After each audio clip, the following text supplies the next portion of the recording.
Récap Hebdo, épisode 3, c'est tout de suite.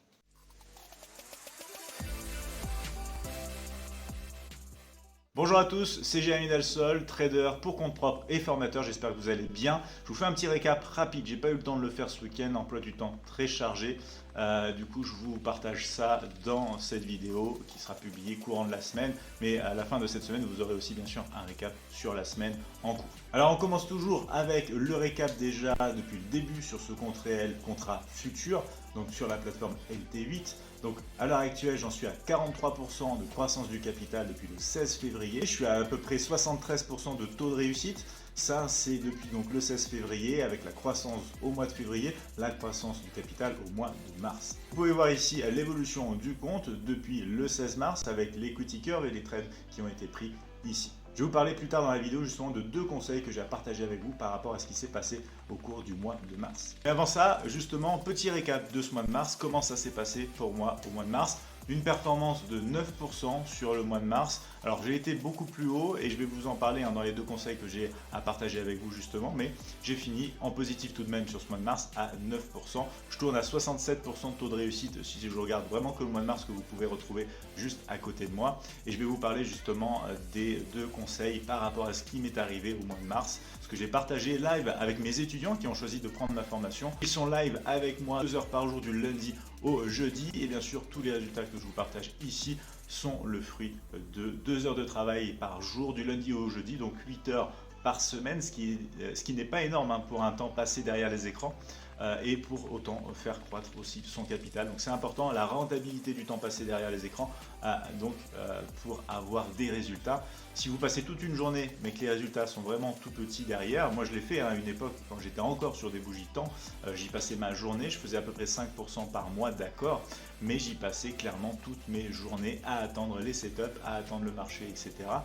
Pour faire la croissance du capital. Donc j'ai voulu aller bien plus loin et à l'heure actuelle avec le système LTR, on y est, on a une rentabilité bien plus intéressante aussi par rapport à ça. Et je vous partage comme d'habitude de manière très concrète quelques trades que j'ai pris courant cette semaine. Alors on commence avec un Dow Jones 30 dans une tendance baissière. Vous retrouvez l'histogramme qui est dans le rouge. On a ici une belle bougie d'inversion dans une zone de retracement. J'apprends à mes étudiants quelles bougies trader dans ces zones de retracement. Attention, toutes les bougies ne sont pas bonnes à prendre si on veut un taux de réussite intéressant et satisfaisant. Vous voyez ici clairement, j'ai pu atteindre le prix le plus haut dans un marché potentiellement baissier qui m'a offert pas mal de points. Je vous parle d'un TP1 à 34 points, un TP2 à 58 points, un TP3 à 173 points. Et pour vous dire la vérité, en discussion avec mes étudiants à ce moment-là, j'ai fait une fausse manip. Je suis sorti sur la touche Exit. Mon stop suiveur aurait dû bien continuer. Bien sûr, selon la méthode que j'enseigne, ça m'aurait fait les 300 points sur cette baisse. Bon, ça arrive, c'est comme ça. On est des êtres humains, on peut faire des erreurs de manipulation quand notamment on est dans des discussions, etc. Mais l'idée ici, c'est de voir le même principe qui est commun dans beaucoup de trades que je prends, le principe de vendre potentiellement un prix haut dans un marché baissier ou d'acheter potentiellement un prix bas dans un marché haussier. Vous le voyez sur le dos, ça a super bien fonctionné. Autre exemple, cette fois sur le Nasdaq 100, il n'y a pas eu que du trading en tendance pour ma part au mois de mars, il y a eu aussi du trading en range. Ici, vous pouvez voir le Nasdaq 100, j'arrive à shorter le plus haut point du range et ça se passe plutôt bien, même si ça ne court pas sur 300 points. C'est pas nécessaire pour être rentable et pour avoir des ratios intéressants. Je vous parle alors de 18, 37 et 19 points. Donc 18 TP1, 37 TP2, stop suiveur à 19 points sur un scénario où je vends le haut d'un range. Ici, vous voyez l'histogramme qui est blanc, ça veut dire qu'on est dans un range potentiel et du coup, j'arrive à trouver une opportunité sur la borne haute pour aller chercher un TP1, TP2 et stop suiveur. Voilà, ça c'était quelques trades exemples prix courant du mois de mars sur le Nasdaq et le Dow CFD. Qu'en est-il du micro Nasdaq futur que je trade sur compte réel avec MT8? Alors on va retrouver ici un trade aussi en tendance. Vous retrouvez l'histogramme qui nous indique le sens de la tendance et on va avoir un trade tout simplement TP1. C'est uniquement ce que je fais à l'heure actuelle étant donné la taille du capital.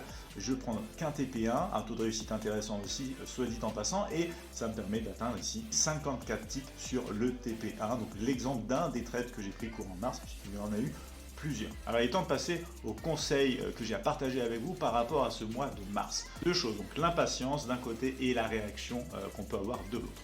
Pourquoi l'impatience? Quand vous voyez l'equity curve de mon mois de mars, on voit clairement qu'on a eu une période de drawdown. Cette période de drawdown est due à du coup l'actualisation de ma stratégie de money management un petit peu trop tôt. C'est-à-dire que j'étais un peu trop impatient. J'ai passé plusieurs semaines à ne trader que du M1 étant donné la volatilité et la taille de mon capital. j'étais impatient de pouvoir rehausser le risque et aller à nouveau sur du graphique équivalent CM5. Du coup, je l'ai fait malheureusement sous le coup de l'impatience un petit peu trop tôt. Donc cette chute qu'on peut voir en réalité n'aurait dû être que de moitié. Donc vous voyez en fait, ce qui est important à souligner dans un deuxième point ici, c'est ma réaction. Quelle a été ma réaction par rapport à cette erreur que j'ai faite sous le coup de l'impatience? Ma réaction a clairement été du coup de suivre le plan et de rester le plus détaché possible de ce genre de réaction émotive qui nous amène à du revenge trading, à réaugmenter le risque pour revenir encore plus vite derrière, récupérer la perte. Toutes ces bêtises qui nous entraînent vers le mauvais côté, j'ai envie de dire, et surtout vers des pertes potentielles plus importantes. Donc ici, le conseil que je veux partager avec vous, c'est manager bien sûr aussi votre impatience. Faites attention à ça. Vous êtes dans des phases de marché où vous allez peut-être devoir être plus patient. Tenez bon. Et de l'autre côté aussi, soyez du coup irréprochable, même après peut-être avoir succombé à l'impatience. Soyez irréprochable pour que la suite, l'évolution de votre capital, de votre trading ne soit pas mise en danger.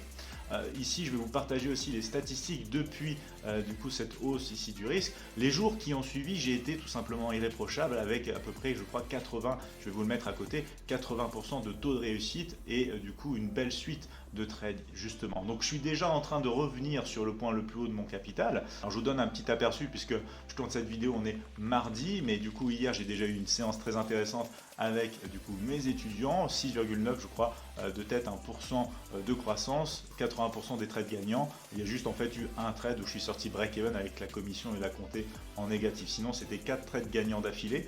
Donc après c'est le début de la semaine, il peut tout arriver dans la semaine bien évidemment. Je peux avoir une période de drawdown, je peux enchaîner 10 trades gagnants d'affilée. Je vous propose de le voir dans la prochaine vidéo puisque je vous fais le récap justement en fin de semaine aussi. Donc voilà par rapport à ce petit récap très rapide. Vous retrouverez à la suite bien sûr de mon évolution. Vous allez découvrir si j'arrive à dépasser le sommet le plus haut atteint sur mon capital sur l'equity curve ou pas. Vous le verrez dans la prochaine vidéo justement qui vous attendra en fin de semaine. Merci à vous tous en tout cas pour les likes et les commentaires. À chaque fois ça fait super plaisir. N'hésitez pas si vous avez des questions sur quoi que ce soit. J'espère que votre semaine de trading a bien démarré. Ça a été le cas pour moi. On verra bien sûr les prochains jours. Et je vous dis rendez-vous au week-end prochain. Très bonne semaine de trading à tous et on se retrouve très vite.